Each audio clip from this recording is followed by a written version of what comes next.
Hi, this is Joe from Vanta. In today's digital world, compliance regulations are changing constantly, and earning customer trust has never mattered more.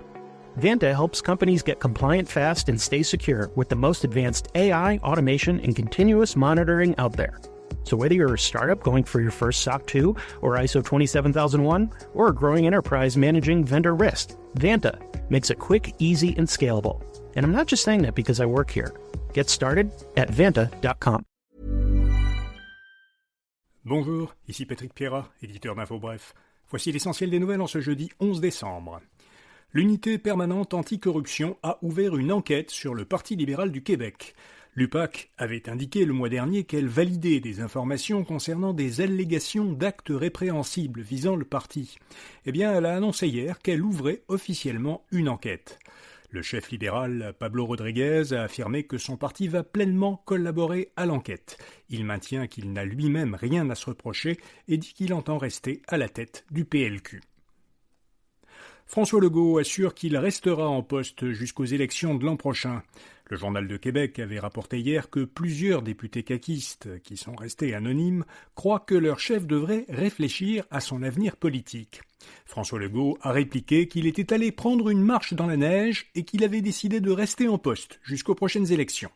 En parlant de sa marche dans la neige, Legault faisait référence à la promenade hivernale qu'avait prise l'ancien Premier ministre fédéral Pierre-Éliott Trudeau avant de démissionner en 1984. Le gouvernement Carney souhaite accueillir 1000 chercheurs étrangers.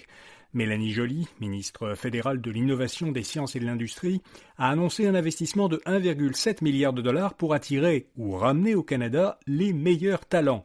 Plus de la moitié de cette somme servira à financer des chaires de recherche dans des universités. Mélanie Joly s'est adressée aux chercheurs canadiens qui travaillaient à l'étranger en leur disant qu'il était temps de rentrer. La ministre invite par ailleurs les chercheurs du monde entier à s'établir au Canada. Ottawa souhaite recruter des scientifiques hautement qualifiés dans plusieurs domaines que Mélanie Joly qualifie d'essentiels, comme la médecine, l'intelligence artificielle et l'aérospatiale. Les employés de la Société de transport de Montréal entament leur 4e grève de l'année. Le tribunal administratif du travail a approuvé hier une grève de temps supplémentaire des employés d'entretien de la STM. Cette grève débute aujourd'hui et, à défaut d'une entente, elle devrait durer 1 mois. Le métro devrait continuer à circuler toute la journée. Le service de bus pourrait être perturbé si la grève perdure, selon la STM. Énergir veut promouvoir l'utilisation de la géothermie. Le distributeur gazier a créé une filiale pour proposer à sa clientèle résidentielle des systèmes de chauffage et de climatisation par géothermie. Les systèmes géothermiques exploitent la température du sol en profondeur qui reste à peu près stable toute l'année.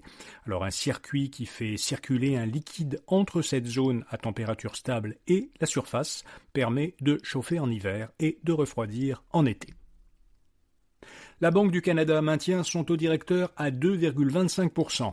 La Banque centrale a expliqué que l'économie canadienne est restée étonnamment résiliente cette année, mais qu'on doit s'attendre à un ralentissement économique l'an prochain. La Banque du Canada estime que son taux directeur est actuellement à un niveau approprié pour maintenir l'inflation proche de sa cible de 2% et pour aider en même temps l'économie à traverser une période d'ajustement structurel due à la guerre commerciale avec les États-Unis. Aux États-Unis, justement, la Réserve fédérale a, elle, abaissé ses taux de 0,25 points de pourcentage. Ils sont désormais dans une fourchette comprise entre 3,5 et 3,75%. Le baccalauréat n'a plus la même valeur aux yeux des jeunes. Selon une récente étude menée par la firme Léger, 72% des Canadiens âgés de 12 à 29 ans estiment qu'un diplôme universitaire de premier cycle ne vaut plus autant qu'avant sur le marché du travail.